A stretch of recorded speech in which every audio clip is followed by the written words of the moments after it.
Hello दोस्तों, आज हम डिस्कस करेंगे मेकोनियम एस्पिरेशन सिंड्रोम या फिर MAS। MAS मतलब मेकोनियम एस्पिरेशन सिंड्रोम।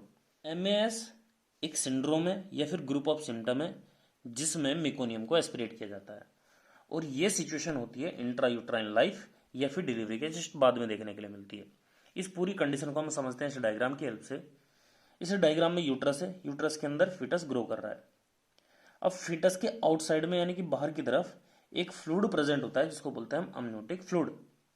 अब अमनियोटिक फ्लूइड का फॉर्मेशन जनरली जो मेजर पोर्शन कवर करता है वो करता है यूरिन, यानी कि यूरिन इस अमनियोटिक फ्लूइड को बनाता है और ये अमनियोटिक फ्लूइड को इंजेस्ट कर लिया जाता है यानी निकल लिया जाता है फीटस के द्वारा। और निकलने के बाद ये जाता है डाइजेस्टिव सिस्टम, साथ साथ में रेस्पिरेटरी सिस्टम, दोनों में। ये इनकी ग्रोथ एंड डेवलपमेंट में हेल्प करता है। ये नॉर्मल फिनोमेना है। लेकिन बाई चांस डाइजेस्टिव सिस्टम से वेस्ट प्रोडक्ट अगर एक्सक्रीट आउट कर दिया जाए या फिर स्टूल पास कर दिया जाए, जिसको बोलते हैं मेकोनियम, मेकोनियम अगर पास कर दिया जाए फिटस के द्वारा तो ये अमनियोटिक फ्लूइड के अंदर डिजोल्व हो जाता है, घुल जाता है। और यही अमनियोटिक फ्लूइड को जब फिटस इंजेस्ट करता है, निकलता है, डाइजेस्टिव सिस्टम में चला जाए तो कोई प्रॉब्लम नहीं, लेकिन अगर ये रेस्पिरेटरी सिस्टम में चला जाए तो फिटस में हाइपोक्सिया कंडीशन कॉज करता है। जब फिटस फर्स्ट ब्रीथ लेता है, जब सांस लेना शुरू करता है। इसको इससे समझो कि ये एल्वेलाई हैं और ये कैपिलरी हैं। जो ब्लड का एक्सचेंज, जो गैसेस का एक्सचेंज होना है वो लंग्स के अंदर एल्वेलाई और कैपिलरी के अंदर होता है। तो बाई चांस अगर ये मेकोनियम एस्पिरेट कर दे तो ये मेकोनियम चला जाता है एल्वेलाई की इनर वॉल पे और ये जाके डिपॉजिट हो जाता है। और जब मेकोनियम यहाँ पे डिपॉजिट हो जाएगा तो इनके बीच में जो गैस एक्सचेंज होने वाली थी वो गैस एक्सचेंज नहीं होगी और वो कंडीशन कॉज करेगी हाइपोक्सिया, जिसमें ऑक्सीजन और CO2 बाकी अदर गैसेस का एक्सचेंज आउट नहीं हो पाएगा। तो यही पूरा सिनेरियो बनता है मेकोनियम एस्पिरेशन सिंड्रोम वाली कंडीशन में। तो इसमें डेफिनेशन में इसको पढ़ते हैं एक बार। Meconium aspiration syndrome also known as neonatal aspiration of meconium. इसको हम नियोनेटल एस्पिरेशन ऑफ मेकोनियम भी बोलते हैं। नेक्स्ट पॉइंट है मेकोनियम स्टेन्ड अमनियोटिक फ्लूइड। ध्यान दो, meconium stained amniotic fluid may be aspirated by foetus in uterus और during first breath. जब पहली सांस लेता है डिलीवरी के बाद में तब भी हो सकता है और इंट्रायूट्राइन लाइफ में भी ये मेकोनियम को एस्पिरेट किया जा सकता है। नेक्स्ट पॉइंट बोला है मेकोनियम में ब्लॉक स्मॉल एयर पैसेज और प्रोड्यूस केमिकल न्यूमोनाइटिस। जैसे इस डायग्राम में हमने बोला है कि जैसे एस्पिरेट करेगा तो ये डिपॉजिट हो जाएगा एल्विलाई की वॉल पे और साथ में गैसेस को तो इनहिबिट करेगा, गैसेस को तो एक्सचेंज करने से रोकेगा ही, साथ साथ में केमिकल न्यूमोनाइटिस भी कॉज कर सकता है। तो यही इसके बारे में हम डिस्कस आज करेंगे। नेक्स्ट पढ़ते हैं कारण, कॉज क्या क्या है। फर्स्ट है main cause by fetal maturity. अब ये पॉइंट थोड़ा इंटरेस्टिंग है कि MAS वाली सिचुएशन जनरली फीटल मैच्योरिटी के साथ में होती है या फिर fetal stress due to hypoxia. जो मेन कारण बताया गया है मेकोनियम एस्पिरेशन के लिए वो कारण बताया गया हाइपोक्सिया, और हाइपोक्सिया फीटल मैच्योरिटी के साथ में। इसीलिए MMS बोला गया यूजुअली अकर एट टर्म और पोस्ट टर्म बेबी। अब इसको समझते हैं एक बार। हाइपोक्सिया सिचुएशन कैसे हो सकती है फीटल मैच्योरिटी के साथ। जब फीटल मैच्योर होता है उस टाइम फीटल की डिमांड ज़्यादा बढ़ जाती है ऑक्सीजन को लेके, जिसको मदर पूरा नहीं कर पाती। और दूसरा पॉइंट है फीटल स्ट्रेस अगर हो जाए तब भी हाइपोक्सिया सिचुएशन हो सकती है। तो हाइपोक्सिया का कारण यहाँ पर रेशनल दिया गया है इस वाले पॉइंट में कि फीटल हाइपोक्सिया ड्यूरिंग लेबर, या तो लेबर हो या फिर फीटल मैच्योरिटी या फिर फीटल स्ट्रेस की वजह से कभी भी हो, फीटल हाइपोक्सिया कैन स्टिमुलेट। जब फीटल हाइपोक्सिया होगा वो स्टिमुलेट करेगा कोलोनिक एक्टिविटी, यानी कि इंटेस्टाइनल एक्टिविटी को स्टिमुलेट करेगा और इनहेंस करेगा इंटेस्टाइनल पेरिस्टाल्सिस मूवमेंट। जो पेरिस्टाल्सिस मूवमेंट है उनको एक्टिवेट कर देगा। ठीक है, तो फीटल हाइपोक्सिया क्या करेगा, इंटेस्टाइनल पेरिस्टाल्सिस मूवमेंट को एक्टिवेट कर देगा एंड रिलैक्स एनल स्पिंक्टर, और एनल स्पिंक्टर को रिलैक्स कर देगा, जिसकी वजह से मेकोनियम पास हो जाएगा अमनियोटिक फ्लूइड के अंदर। तो ये एक मेन कारण बताया गया है हाइपोक्सिया, जिसकी वजह से मेकोनियम पास हो सकता है और यही कॉज करेगा अमनियोटिक फ्लूइड को इंजेस्ट करने के लिए जो मेकोनियम स्टैंड है।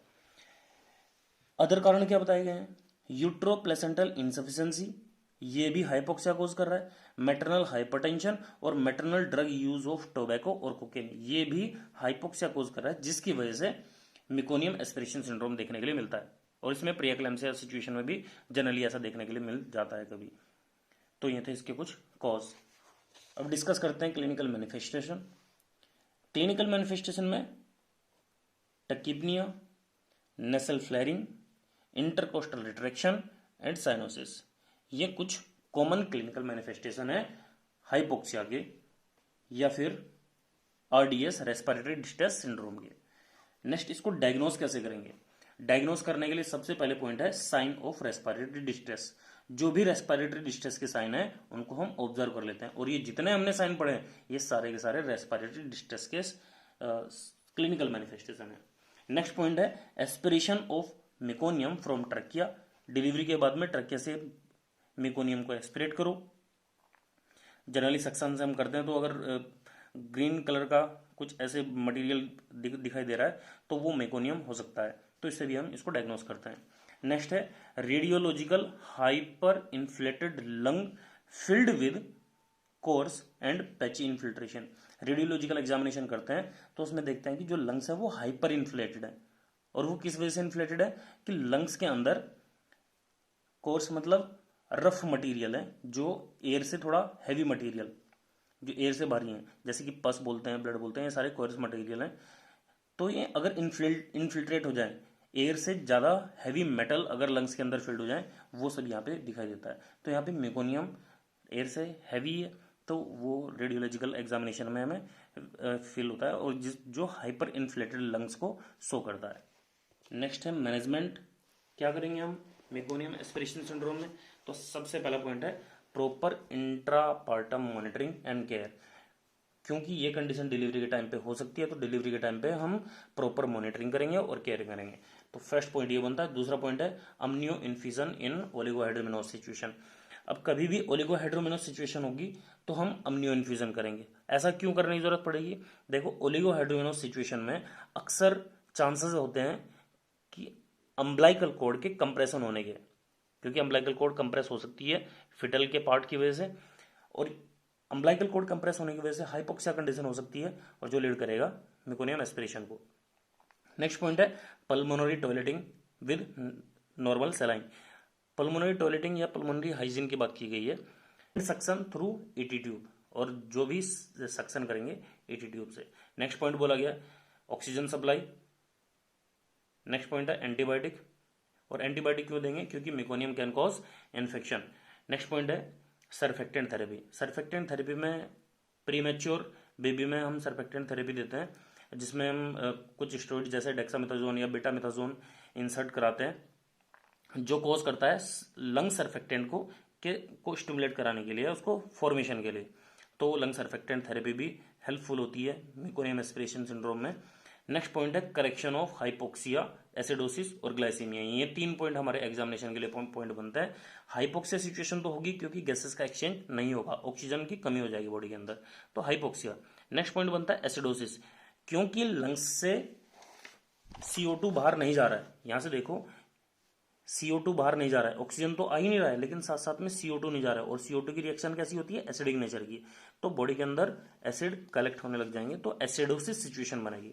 और एक कंडीशन है हाइपोग्लाइसीमिया, क्योंकि ये सिचुएशन ऐसी है जिसमें क्लाइंट या फिर बेबी बहुत ज़्यादा एफर्ट करता है तो उसे ग्लूकोज की नीड ज़्यादा रहेगी, तो ये कंडीशन हाइपोग्लाइसीमिया कॉज करा सकती है। नेक्स्ट पॉइंट है mechanical ventilation is required when PO2 pressure of O2 less than 50 mm of SGO and PCO2 more than 50 mm of SGO। तो ये भी पॉइंट बनता है मैकेनिकल वेंटिलेशन की हमें जरूरत कब पड़ेगी, तो ये भी पॉइंट हमने डिस्कस कर लिया। तो ये तो कुछ मैनेजमेंट के पॉइंट। और लास्ट पॉइंट है कॉम्प्लिकेशन होगा क्रोनिक लंग डिजीज, और लास्ट में डेथ। ये कुछ कॉम्प्लिकेशन है मेकोनियम एस्पिरेशन सिंड्रोम के। तो दोस्तों, ये था आज का लेक्चर। आई होप आपको ये लेक्चर समझ आया होगा। अगर ये लेक्चर समझ आया तो वीडियो को लाइक करिए, चैनल को सब्सक्राइब करिए, और बेल आइकन को प्रेस करना बिल्कुल ना भूलिए। Thank you so much and जय हिंद।